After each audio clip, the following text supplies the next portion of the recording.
Flamengo tem uma oportunidade de ouro para contratar o Montiel. Agora é a hora e tá sofrendo, já tá na verdade, sofrendo com os desgastes dos seus atletas e com os problemas dos laterais.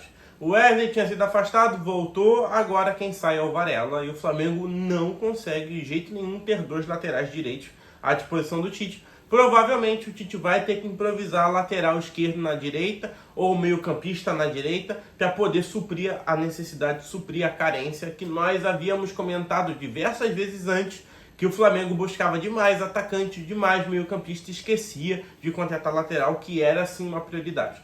O Varela sempre jogando com desgaste, o Varela joga muitos jogos, tanto pelo Flamengo quanto pela seleção uruguaia, e aí uma hora não tem como, não aguenta, o jogador não é de ferro, e eu acredito que pelo fator altitude, por ser um jogo complicado, um jogo pegado de Libertadores, o Flamengo poupou o Varela, mas vocês não estão entendendo o nível de poupar. Ele nem vai viajar para a Bolívia, ele fica aqui e o Flamengo só vai contar com o Wesley. Então vamos torcer para que o garoto esteja em forma, que esteja em boas condições e que não aconteça nada com ele, para o Flamengo poder ter um lateral direito de ofício. Na lateral esquerda, normal, o Ayrton Lucas deve jogar. E assim, gente, eu já tinha dito antes, o Flamengo precisa buscar um lateral e não acredito que seja tão somente um lateral direito, um lateral esquerdo também é necessário, porque os dois jogadores da lateral esquerda do Flamengo, eles têm um nível muito bom, então eles vão ser convocados.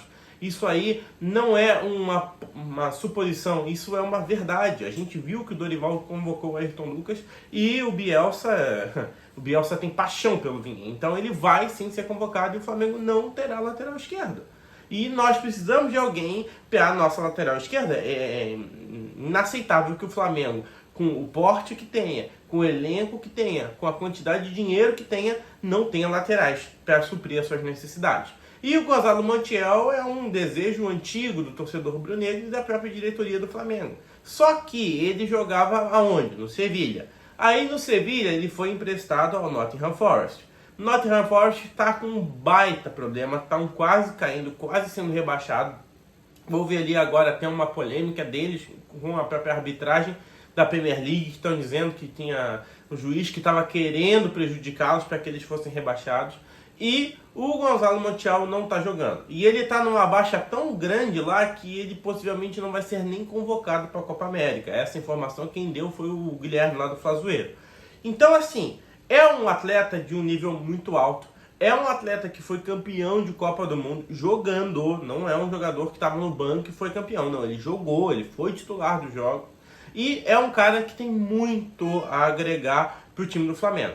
A questão é, tem como contratar? Sim, tem como contratar, porque o Nottingham está numa pindaíba danada e falou que não vai exercer a compra do jogador ao Sevilha. Assim ele fica livre no mercado. Está em baixa e se ele não jogou bem num time que em teoria está sendo rebaixado na Premier League, eu acredito que a Europa não vai dar tanta notoriedade ao atleta.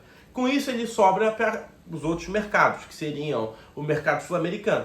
E qual seria os dois maiores empecilhos do Flamengo? Um deles seria o River Plate, porque foi onde o jogador se criou, foi onde ele foi projetado para a Europa, e o River quer repatriar o atleta. E o outro seria o salário. Só que o salário dele é 750, 800 mil reais, que seja 1 milhão. Ele está dentro da realidade do Brasil. E o Sevilha quer sim negociar o atleta, quer sim vender ou emprestar, desde que o empréstimo seja da seguinte maneira: quem fizer o empréstimo vai ter que pagar a integralidade do salário do jogador. Bom, amanhã tem Flamengo e Bolívar, jogo difícil, jogo complicado, torcer para o Mengão ganhar. O Flamengo deve viajar para Bolívia, fez todo um preparativo e vai ser assim, ó, chegou, jogou, saiu. O Flamengo quer passar o menor tempo possível na altitude. E por último, falar um pouquinho sobre essa CPI dos jogos aí, né, da arbitragem. Olha, o Textor falou que tinha provas, foi lá e apresentou um calhamaço de provas, um dossiê. Isso vai ser analisado ainda. Se você tiver mais interesse, acesse a página do Globoesporte.com. Lá é a principal manchete, o dossiê do Textor, o que os senadores estão vendo, o que ele apresentou. Mas eu já te adianto, ele bateu muito na primeira rodada do Campeonato Brasileiro do ano passado, falando que tiveram 5 clubes beneficiados, envolveu um dos maiores clubes do Brasil, que é o Palmeiras, e ainda envolveu um dos maiores árbitros hoje do futebol brasileiro, que é o Klaus. Bom, vamos ver no que isso vai dar. Eu espero realmente que não fique demonstrado nada, porque eu não quero acreditar que o futebol brasileiro é sim interferido, é sim alterado, graças à vontade de casas de apostas, esquemas de arbitragens. Eu não quero acreditar nisso.